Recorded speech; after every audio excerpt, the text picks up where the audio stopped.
Bonjour mes frères et sœurs, bonjour à tous, que la paix du Christ soit avec vous. Aujourd'hui, nous avons un thème qui est « Ne crains pas, crois seulement ». Alléluia. Ne crains pas, crois seulement. Nous allons le méditer en lisant l'évangile de Marc au chapitre 5, verset 36. Marc 5, verset 36. Je vous invite à la lecture. Mais Jésus, sans tenir compte de ces paroles, dit au chef de la synagogue, « Ne crains pas, crois seulement. » Alléluia. Ne crains pas, crois seulement. Amen.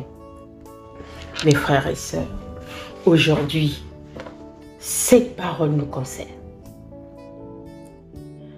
Jésus, sans tenir compte de ces paroles, dit au chef de synagogue, « Ne crains pas, crois seulement. » Nous voyons dans ce texte un des chefs de synagogue supplier humblement Christ de sauver sa petite fille.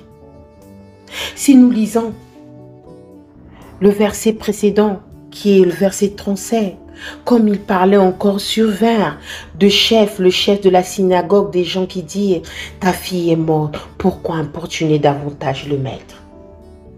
Mes frères et sœurs, Christ, il est là, en face de nous. C'est comme ce chef de synagogue qui supplie humblement à Christ. Nous aussi, nous supplions à Christ, même s'il n'est pas en face de nous, mais dans la prière.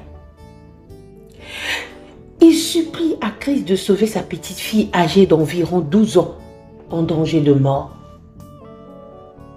Jairus, en parlant de son enfant, ce chef de synagogue qui s'appelle Jairus, emploie un gracié diminutif qui exprime toute la tendresse de son cœur affligé. L'émotion du père se trahit encore par une phrase tout à fait incomplète. « Ma fille est à l'extrémité, afin que venant tu lui imposes les mains. » Il supplie, mon frère, ma sœur. C'est une expérience en tant que chrétien, en tant qu'enfant de Dieu, que nous devons toujours appliquer et faire. Comme il parlait encore, on vient de chez le chef de la synagogue en disant « Ta fille est morte, pourquoi fatigues-tu encore le maître ?» Le langage de ces gens qui annoncent à Jairus la triste nouvelle montre qu'à leurs yeux, il n'y a plus aucun espoir, que tout est fini. Le retard causé par l'intervention de la femme avait accru les angoisses du pauvre père. Cette nouvelle achève de briser son cœur. Ce fut là le suprême épreuve de sa foi. Alléluia. Le verset suivant dit que Jésus a surpris ses paroles, n'en tient aucun compte et il dit au chef de la synagogue, « N'aie pas peur, continuez à croire, cela suffit. » Mes frères et sœurs, ne prenez jamais en considération les propos de ceux qui veulent vous faire douter les promesses de Dieu. Ayons la pleine conviction que ce qu'il promet, il peut aussi l'accomplir. Mes frères et sœurs, notre Dieu est un Dieu compatissant, c'est un Dieu d'amour.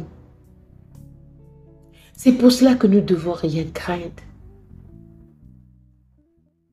Par la plus tendre sympathie, Jésus s'efforce tout d'abord d'adoucir dans le cœur brisé de Jairus la crainte. Pour cela, il engage simplement à se confier en lui, sans lui dire de ce qu'il fera. Nous pouvons imaginer la luttitude de Jairus en apprenant que sa fille venait de mourir, hésitant entre demander à Christ de continuer ou non son chemin. En fait, n'avons-nous pas autant d'opportunités pour recevoir la grâce divine et la consolation de l'Esprit, mes frères et sœurs, afin de bénéficier des prières des serviteurs de Dieu et de nos amis chrétiens quand les épreuves entrent dans notre maison ou quand la maladie est là? En de tels moments, la foi est le seul remède, mes frères et sœurs, contre la douleur et la crainte. Croyez, ne craignez point. Jésus, par une simple parole puissante, ressuscita cette jeune fille. Telle est la bonne nouvelle, mes frères et sœurs. Tel est l'évangile, une bonne nouvelle pour tous ceux qui ont des problèmes. Retenons une chose, mes frères et sœurs, car Dieu a toujours une solution adaptée à tous nos problèmes, quel que soit le genre de problème, quel que soit le genre de difficulté. Il a toujours une solution adaptée. Aujourd'hui, mon frère et ma sœur, toi qui m'écoutes, le Seigneur te dit, crois seulement. Crois seulement. Ne crains pas, crois seulement. Que Dieu nous bénisse tous. Amen.